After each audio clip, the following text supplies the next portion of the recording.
In the year 2039, the world looked peaceful, bright, and full of hope. After many years of war, division, and suffering, people had finally learned to live together. The great countries that once competed for power had signed agreements to share knowledge, resources, and technology. The word enemy was becoming something of the past. There were still borders, governments, and small problems, but compared to the chaos of history, this world was calm. Children grew up studying science, art, and space rather than war stories. Most people believed humanity had finally become civilized. Cities shined with tall glass towers that touched the clouds, powered by clean solar and fusion energy. Self-driving cars filled the streets. Drones helped farmers grow crops in deserts. Doctors used nanorobots to cure diseases once thought impossible. Space exploration was the next dream. Colonies were being planned on Mars, and astronauts regularly visited the moon as if it were just another country. People spent their nights looking up at the stars, wondering when humans might meet another intelligent life form. But no one expected that meeting to happen so soon, and not in peace.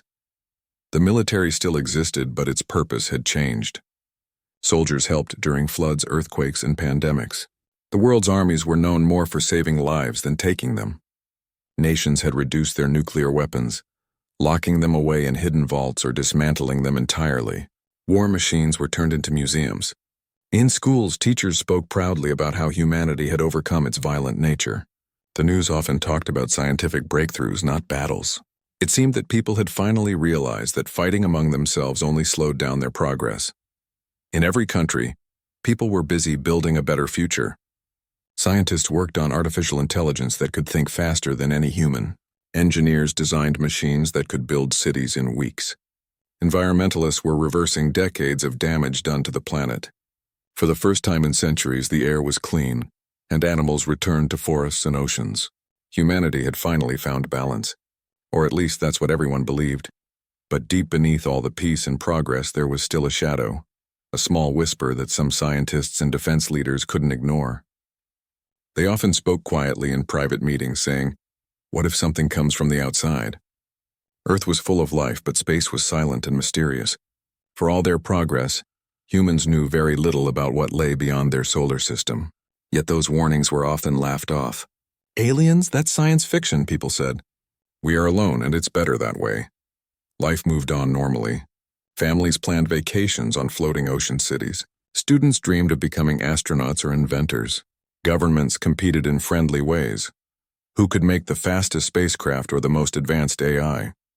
Humanity was focused upward, but their eyes only saw beauty, not danger. There were a few people who felt uneasy.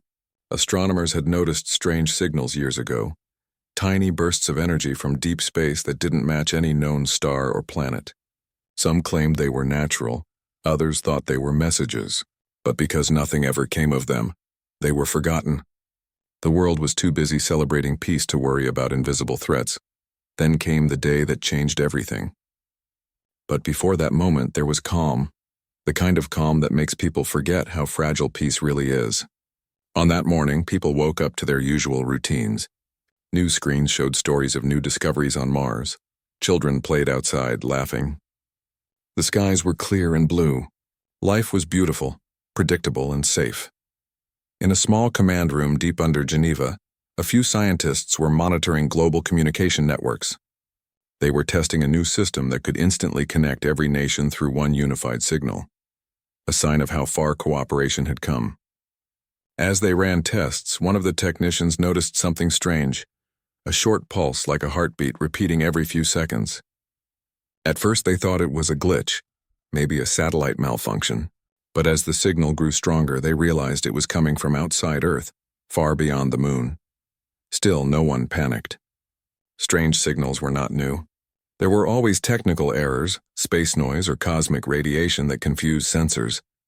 But this signal was different. It was rhythmic, patterned, and intelligent. It wasn't random static. It had structure like a coded message. The scientists looked at each other, half in fear and half in wonder. Could this be the moment humanity had waited for? Before anyone could analyze it fully, the signal stopped. For a few seconds, the world returned to normal. Then every screen, every phone, every radio, and every satellite began to flicker. Across continents, people looked at their devices as they suddenly froze, then turned black. A few moments later, they all came back on, showing one symbol, a circle of light pulsing slowly. Like a heartbeat, people in different languages heard the same thing, a voice, calm but powerful, echoing through every device at once. No one could trace its origin. It spoke a single sentence, but those words would change human history forever. The voice said, "Humanity, your time of observation is over. Prepare for the reckoning." At first, most people thought it was a prank, a global hack, maybe a terrorist attack. News anchors tried to calm everyone down, saying it was probably a malfunction or a cyber incident. But within minutes, the skies began to change. Strange clouds formed in perfect circular patterns. Satellites started going offline one by one. GPS systems failed, flights were grounded, and communications began to break apart. In the major cities, people gathered outside, staring at the sky as it shimmered faintly, like something was moving behind the atmosphere. Governments rushed to contact one another, but connections were unstable. Military radars picked up hundreds of unknown objects entering Earth's orbit, too organized to be debris, too silent to be human-made. Inside control centers, world leaders demanded answers. Is this an attack? Who's responsible? Is it aliens? But no one knew. Every country was experiencing the same thing. The world's greatest scientists were speechless. For the first time in a century, humanity felt completely powerless. All their technology, all their progress, none of it prepared them for this. The call that came through the global network wasn't just a message, it was a challenge. Something intelligent and vastly superior had reached out, and its tone was not friendly. People panicked. Social media exploded with theories. Some said it was an AI gone rogue, others believed it was the beginning of an invasion. Religious groups called it the end of days. Scientists begged everyone to stay calm, but even they didn't know what was happening. For the first time since peace began, fear returned to the world. While chaos unfolded on the surface, a few world leaders and generals met secretly through encrypted lines. They didn't know what the reckoning meant, but they knew one thing. They couldn't ignore it. Something powerful had made contact, and humanity was no longer alone. The peace that took decades to build now stood on the edge of collapse. The dream of a united, gentle humanity was being tested in the most terrifying way possible. People who had forgotten war would soon remember what fear felt like. The call from beyond had come, and it was not a friendly invitation. That night, across the planet, the world did not sleep. People stood outside, looking up, waiting for something, a sign, a sound, a light. For the first time in living memory, Earth felt small, vulnerable and uncertain. Somewhere deep in space, something was watching, and it had finally decided to speak. The day after the strange call, the world was in confusion. Governments tried to calm people down by saying it was just a network error or a satellite hacking incident. Scientists appeared on television, explaining that no proof existed of aliens or any outside attack. But deep down, everyone felt something was not right. That voice had not sounded human, and it had spoken in every language at once. No computer virus or hacker could do that. The message had been clear, cold, and powerful. Prepare for the reckoning. Those words replayed in everyone's mind like an echo that wouldn't fade. In homes, schools, offices, and streets, people talked about only one thing: the call. Some laughed nervously, calling it a prank. Others were terrified. Religious leaders called it a sign from God. Scientists called it an anomaly, but no one could explain how every device on Earth had been hijacked at the same moment. For the first time in history, the entire planet had experienced the same event at the same time. There was no corner of the world untouched by that message. By evening, the calm of daily life began to break apart. Television channels showed shaky live footage of strange lights seen in the sky over several countries. In Tokyo, something like a burning star hovered above the skyline before vanishing. In New York, the sky flickered as if invisible hands were pulling the clouds apart.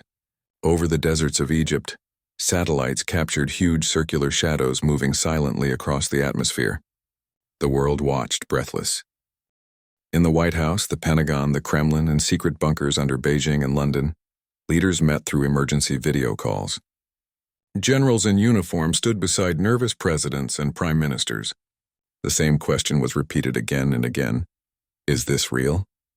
Every intelligence agency on Earth searched for the source of the transmission. They scanned the oceans, the skies, and even the dark side of the moon, but the signal had no origin. It had not come from anywhere. It had simply appeared. At the United Nations headquarters, an emergency meeting was called.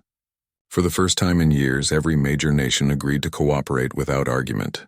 The Secretary General, her voice trembling, said, "We may be facing something beyond human understanding.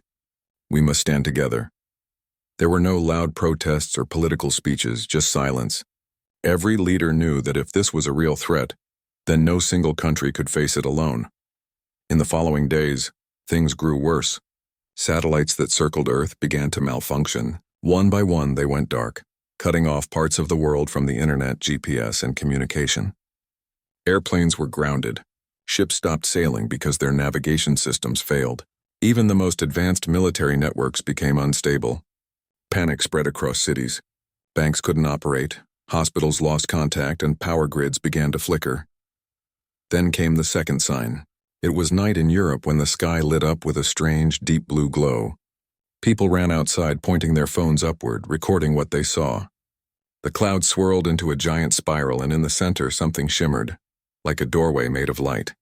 From it came hundreds of small glowing orbs, silent and fast, spreading across the continents.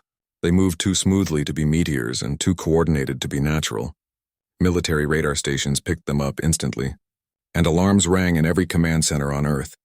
Fighter jets were scrambled, missiles were armed, and for the first time in decades, global defense systems were activated. The world that had forgotten war was suddenly preparing for one. Yet no one knew what they were fighting. The glowing orbs didn't attack.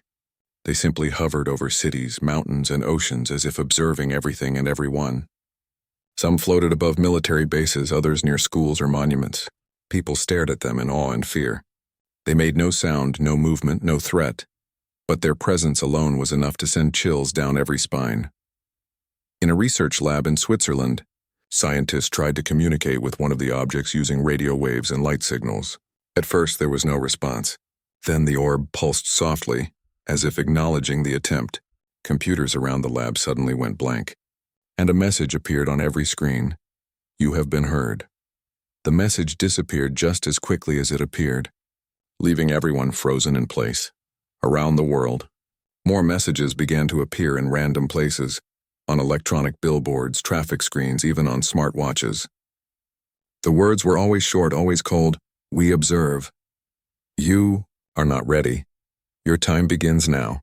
It felt as if the entire planet was being watched by an invisible judge. The United States sent a space drone to investigate the source of the blue spiral above Europe.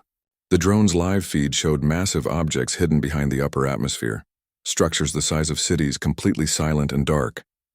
Before the video could be analyzed, the feed was cut off. The drone never returned.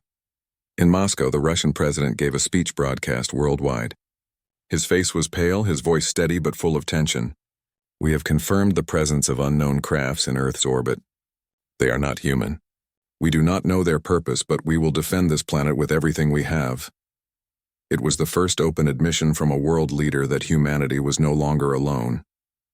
After that announcement, chaos erupted. Some people began looting and fleeing cities, believing the end was near. Others formed prayer groups in the streets.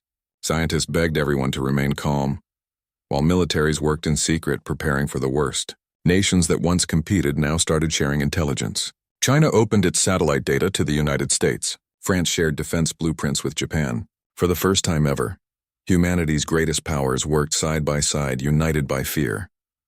As the nights passed, the glowing orbs slowly disappeared, but strange effects remained. Compasses stopped pointing north. Ocean tides behaved unpredictably, and magnetic storms caused massive power blackouts. Animals began to act strangely. Birds flying in circles, whales beaching themselves, dogs barking at empty skies. It was as if the planet itself could feel the disturbance. 1 week after the first call, the voice returned. This time it was louder, clearer, and full of emotion. Not anger, but disappointment. It spoke through every remaining communication device, even those that were offline. The words echoed in every home, every car, every earphone. Humanity, you have reached the limit of your age. You were given the chance to unite. You chose division. Your weapons sleep beneath your soil. Your machines of war rest in silence, but your hearts remain proud. The reckoning is not punishment, it is balance. Then the message ended. But before the screens went dark, a final symbol appeared. The same circle of light as before, but now cracked through the center, as if breaking apart. That night the moon turned slightly red, and scientists could not explain why. In observatories, telescopes showed strange metallic shapes moving between the stars, slowly approaching Earth. Governments tried to keep it secret, but images leaked online. People began to realize what the message truly meant. The reckoning wasn't just a warning. It was a countdown. Military forces around the world started preparing for something they didn't understand. Old weapons were taken out of storage. Long-shot missile silos were reopened. New defense systems were built in orbit. Humanity, which had once sworn never to fight again, now began to reawaken its sleeping power.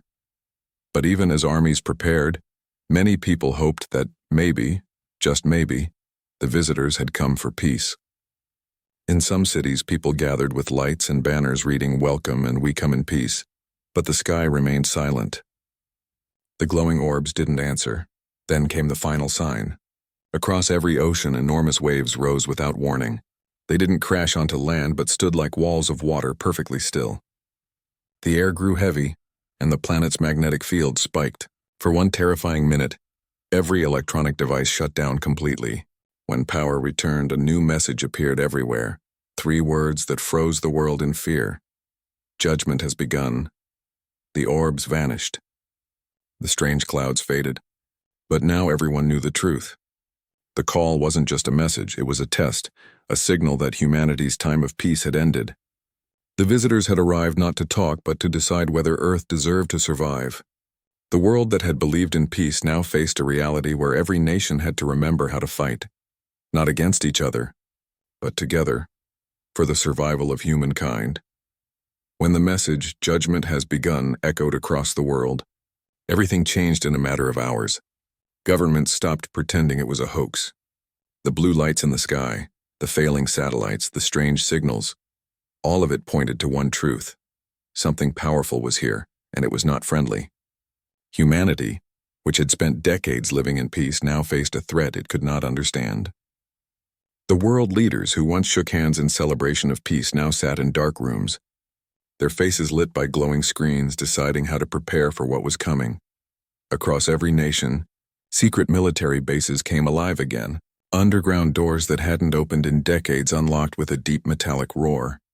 Soldiers who had only trained for peacekeeping missions now received real combat orders. In deserts, jungles, and icy mountains, hidden bunkers buzzed with life. Generals shouted commands, engineers checked weapons, and scientists ran simulations. The sleeping war machines of humanity were waking up. The United Nations Security Council held an emergency global broadcast. The Secretary General appeared on screen, her voice shaking slightly but firm. "We face a common enemy. From this moment forward, there are no nations, no borders. There is only Earth." The message was clear. Humanity had to unite or be destroyed. For the first time in history, armies that were once enemies began to cooperate. American and Russian scientists worked side by side. Chinese engineers shared defense technology with European allies. Even small nations offered what they could: medical teams, communication experts, and local intelligence. Satellites that still worked were linked together to create one global defense network called Project Guardian. In old military museums, tanks and aircraft that had been turned into displays were repaired and refueled. Ships that had been sitting in ports for decades were sent back to sea. Fighter pilots trained day and night. The skies, once peaceful and quiet, filled again with the thunder of jets. But the battle was not just about old weapons. Humanity had evolved. Scientists began developing new tools, machines and weapons that had never been used before. Artificial intelligence systems that once helped manage farms or cities were rewritten to analyze enemy movement and predict attacks. Quantum computers, once used for research, now processed military strategies faster than any human mind could. Drones, built for delivery and construction, were redesigned for combat. The line between man and machine began to blur. In the deserts of Nevada, engineers activated an enormous defense platform known as Sky Shield.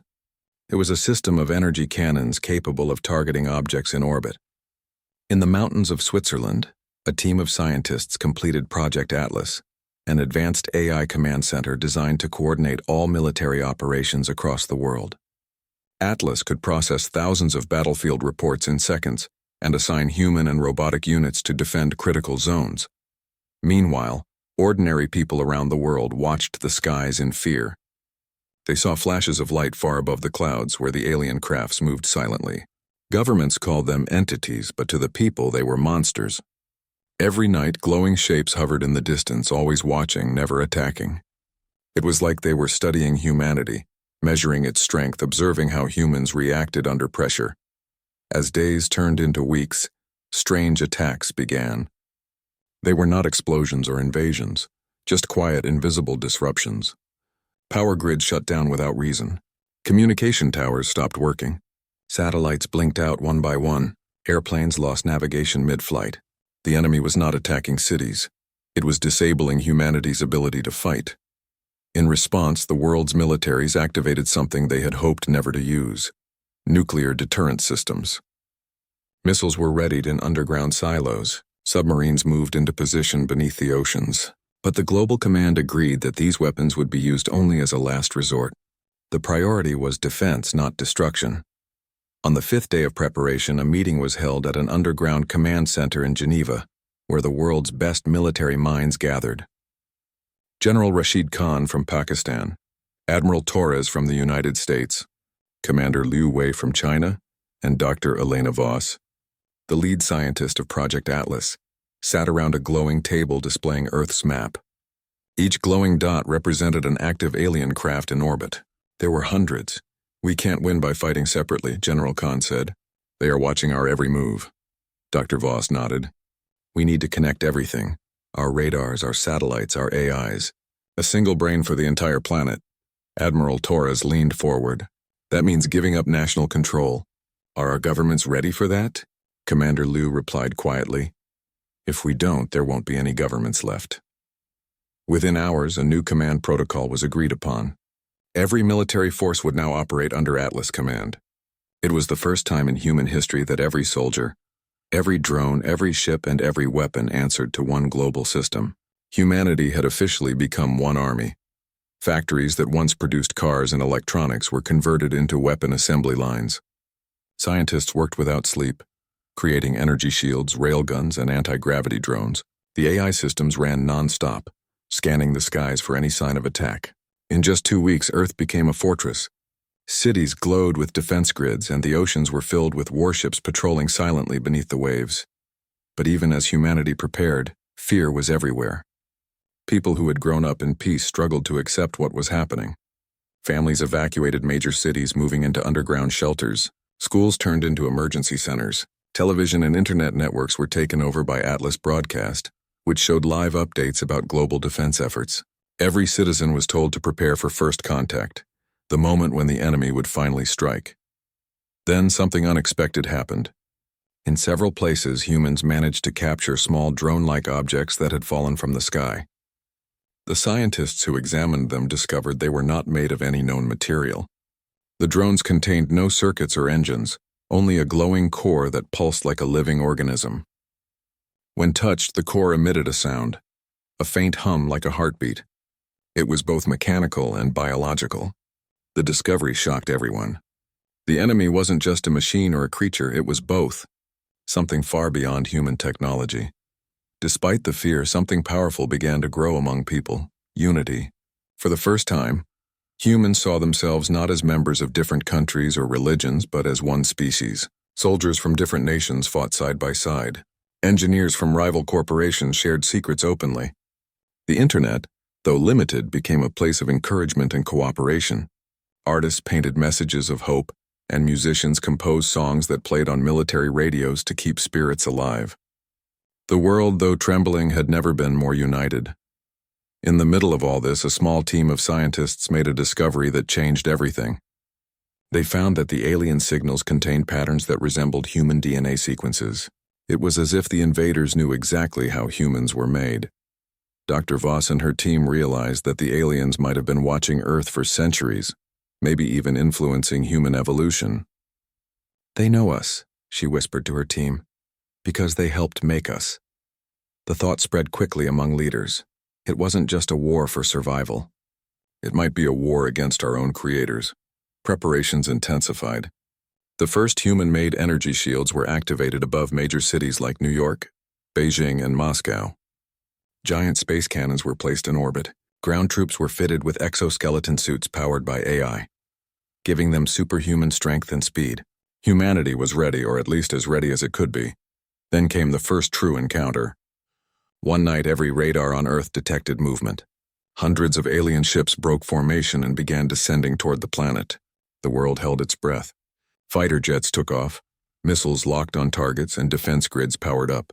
The alien ships stopped just above the atmosphere, glowing like stars. For a few moments, they hovered silently. Then a signal came through the Atlas system. An audio message, but this time in a human voice. You have chosen resistance. Your unity is noted. Prepare for impact. The message ended and the skies burned with light. The first battle for Earth had begun.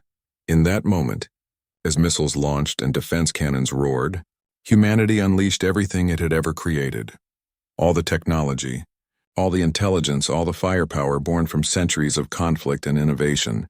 Every nation stood together, not for power or land, but for survival.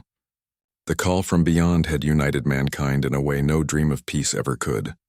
And as the night sky filled with fire and thunder, one truth became clear. Humanity's greatest strength was not its machines or weapons. It was its will to fight for each other. For the first time in history, Earth fought as one, and the universe would finally see what humanity was capable of when pushed to its limits. The night the alien fleet entered Earth's atmosphere was the night the world changed forever. It began with silence and unnatural stillness that covered the planet. Then the sky split open with light. Huge crafts, black as shadows and glowing with red veins of energy, broke through the clouds. They did not move like planes or rockets. They glided, twisting in ways that defied gravity. Within minutes, every city on Earth could see them. The sky was filled with hundreds of dark shapes, each one the size of a mountain. Humanity, standing on the ground below, looked up and saw its greatest fear made real. The first explosions came from the upper atmosphere. Satellites, one after another, burst into balls of fire as the alien ships fired invisible energy beams. Within minutes, half of Earth's orbiting technology was destroyed. The global defense system called Project Guardian came online, and energy shields flickered across the skies. Giant cannons hidden under the Earth's surface began to fire beams of white light into space. For the first time in history, the entire world was fighting as one army. From the Pacific Ocean to the deserts of Africa, human ships and aircraft roared into battle. Drones filled the sky like a swarm of metal insects, and anti-gravity tanks rolled across the land. The noise was deafening. The night glowed with streaks of laser fire, explosions, and plasma waves. Every city became a battlefield. But even with all their power, humans were at a disadvantage. The alien crafts moved too fast. Their weapons were too advanced, and they seemed to anticipate every move the humans made. Still, humanity refused to give up. The AI command system Atlas coordinated attacks from every continent. It guided squadrons, predicted alien movements, and directed missiles with mathematical precision. Fighter jets from Russia and the United States flew side by side, covering European troops on the ground. Chinese satellites shared targeting data with African defense systems. Every border, every difference, every rivalry gone. There was only one flag now, Earth. In the middle of the chaos, General Rashid Khan led a joint strike team over the Indian Ocean. His squadron of stealth jets locked onto an alien carrier that was blocking Earth's communication signal. "Fire at will," he shouted. Dozens of missiles shot into the sky, cutting through clouds, hitting the massive ship dead on. The explosion lit up the night like a second sun. The general's team cheered, but their victory was short-lived. The alien ship, though damaged, began to regenerate. The broken metal fused back together as if it were alive. It wasn't just a machine, it was part living organism. Across the world, soldiers saw the same horrifying thing. When humans destroyed an alien ship, it didn't stay destroyed. The fragments turned into smaller drones that attacked anything nearby. It was like cutting off a head only to see two more grow in its place. Atlas quickly adjusted its strategy. "Focus fire on their cores," the AI commanded through the global network. "Target the energy centers." Scientists working in underground labs found that the alien crafts drew their power from strange glowing crystals, something between a machine battery and a biological heart. Once those cores were destroyed, the ships stopped regenerating. This discovery gave humanity hope. They had found a weakness. Battles raged across every continent. Over the skies of Tokyo, hundreds of drones clashed with alien fighters, turning the night into a storm of fire. In New York, the skyline trembled as buildings collapsed under shockwaves, but defense shields saved millions of lives. In the Sahara, massive railguns hidden beneath the sand shot beams powerful enough to pierce enemy ships. The Earth had become a single living fortress, and every inch of it fought back. But the aliens were not without strategy. They released energy storms that spread across the atmosphere, cutting off radio signals and blinding radar systems. At sea, human submarines disappeared mysteriously, as if pulled into the depths by invisible forces. Cities that had once been shining centers of peace now looked like scenes from another world. Flames, smoke, and lightning everywhere. Even with fear surrounding them, humans showed bravery unlike anything in their history. Rescue teams risked their lives to save civilians trapped in ruins. Pilots flew suicide missions to destroy alien ships hovering above cities. Engineers repaired power grids under enemy fire. Humanity's strength was not in its weapons, it was in its courage. In one of the most intense battles, the alien fleet launched a massive assault on Europe.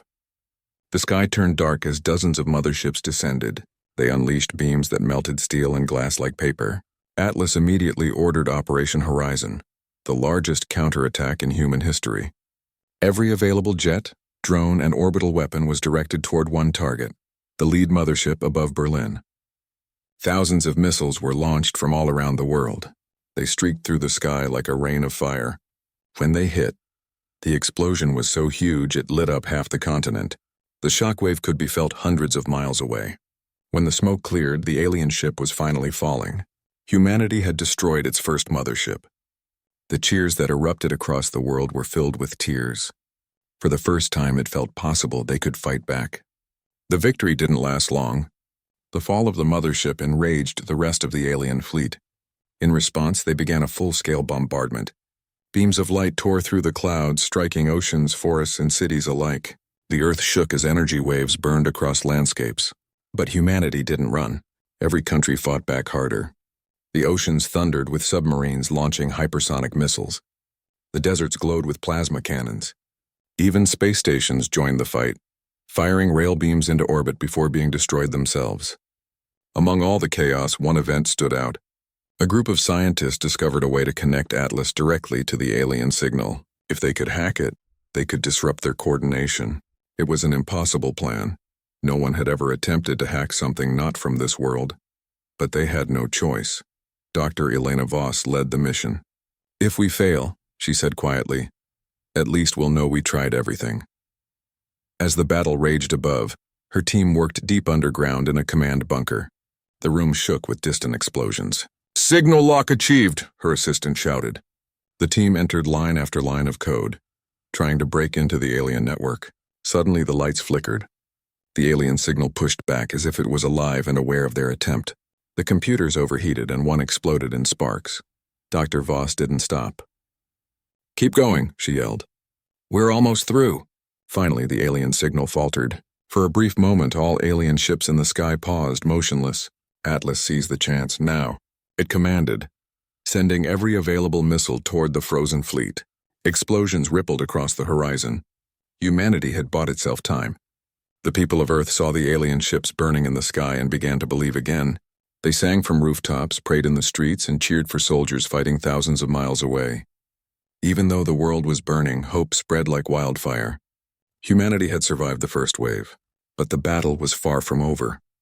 The skies cleared only for a moment before darkening again. From deep space, new signals appeared, bigger, stronger, more dangerous. The enemy was sending reinforcements. Atlas detected them approaching fast. Dr. Voss looked at the data and whispered, "That wasn't the invasion. That was only their test." Around the world, soldiers stood ready, their faces covered in dust and sweat.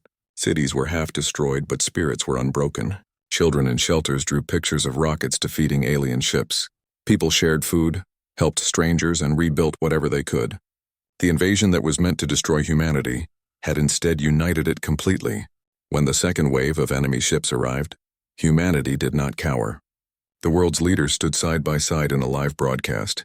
"We fight for Earth," they said in one voice. "For every life lost, for every home destroyed, we will not surrender." The world roared with applause and determination. The next phase of the war began with even greater fury. The aliens unleashed massive energy storms that shattered continents, but human scientists used those same storms to power their weapons. The very energy meant to destroy them became their defense. Atlas learned from every battle, adapting faster, predicting attacks before they happened. Humanity was evolving in real time, becoming smarter, stronger, more united.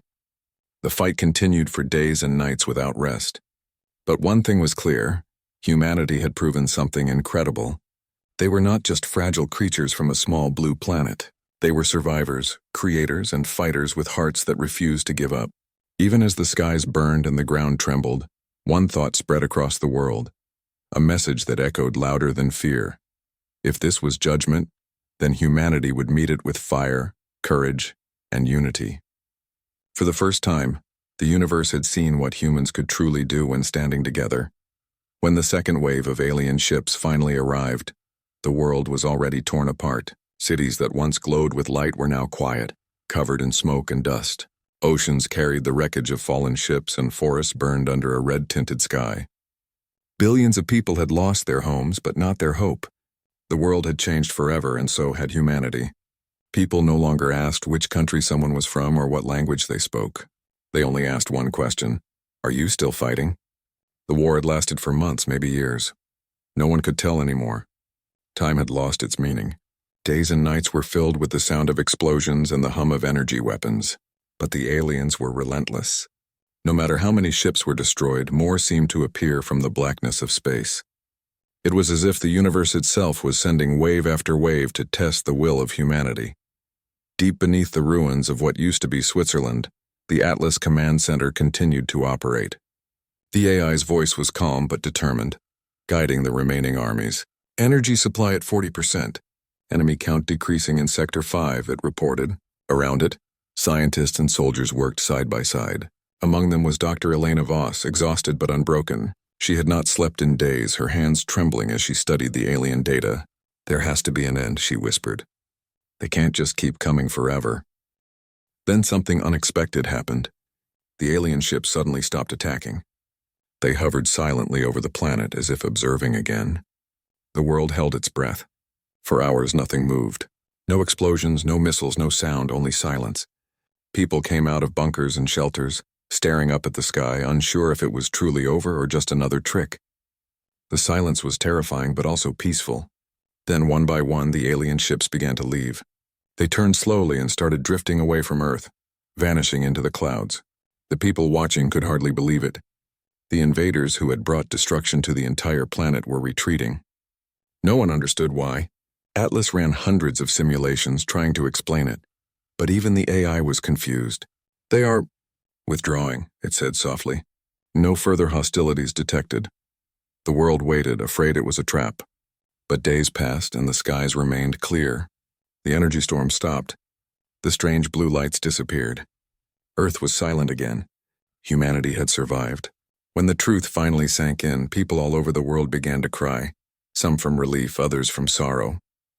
The war was over, but the price had been unimaginable. Entire cities had vanished. Oceans had risen and continents were scarred. But the human race still stood. It was a victory unlike any other. Not because they had won easily, but because they had refused to die. World leaders gathered once again, but this time not in hidden bunkers or war rooms. They met in the open air among the ruins of what used to be the United Nations building. There were no flags, no borders, just the symbol of Earth painted on a single white banner. The Secretary General spoke in a broken voice, her eyes wet. "We are no longer many nations," she said. "We are one species.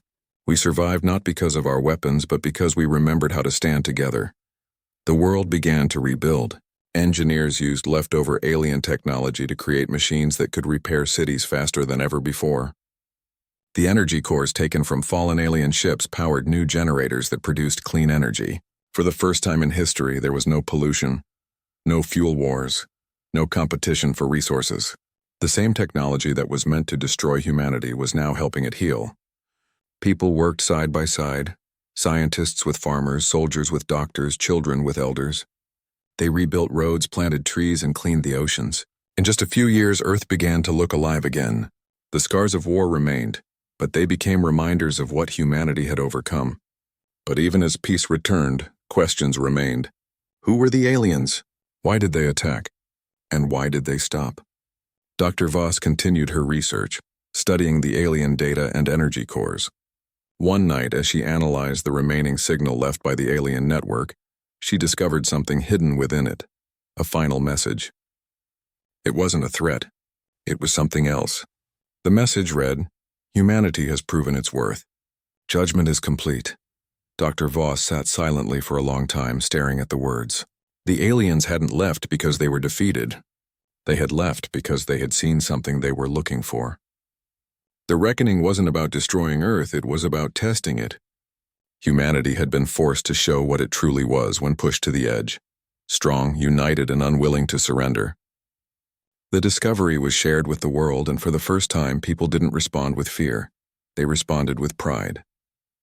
They realized that they hadn't just fought for survival. They had shown the universe what it meant to be human. They had unleashed not only their weapons, but also their courage, compassion, and unity. Years passed, and Earth became stronger than ever before. Cities were rebuilt, brighter and cleaner than before. The old boundaries of countries were erased. Instead of armies, the world now had a single defense force called the Earth Alliance, ready to protect the planet from any future threat.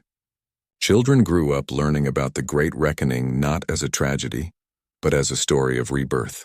In one of the new space stations orbiting the planet, General Rashid Khan stood by a large window, looking down at the blue and green Earth.